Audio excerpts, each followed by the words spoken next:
പാല് പോയിട്ട് pressure massage ചെയ്യുന്നത് ഇപ്പോൾ ഒരു ട്രെൻഡാണല്ലോ. ശരിക്കും ഇത് സേഫ് ആണോ?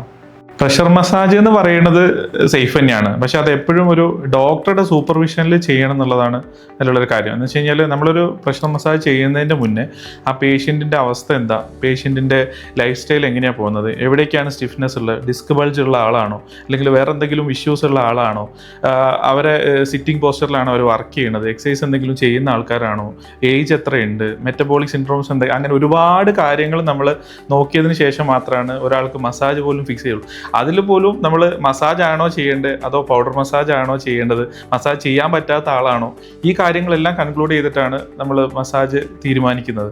അതിന് പകരം നമ്മൾ ഇതൊന്നും നോക്കാതെ നേരിട്ട് ഡീപ് ടിഷ്യൂ മസാജ് എന്ന് പറഞ്ഞിട്ട് ഇവരിങ്ങനെ ചെയ്യുന്ന സമയത്ത് പല രീതിയിലുള്ള ഡിസ്ക് ബൾജിലേക്കോ മേ ബി ഒരു പരാലിസിലേക്ക് വരെ എത്താനുള്ള സാധ്യത വളരെ കൂടുതലാണ്. ചെയ്യുന്നതുകൊണ്ട് കുഴപ്പമില്ല, എപ്പോഴും ഒരു ഡോക്ടറുടെ സൂപ്പർവിഷനിൽ ചെയ്യുന്നതാണ് ഏറ്റവും സേഫ്.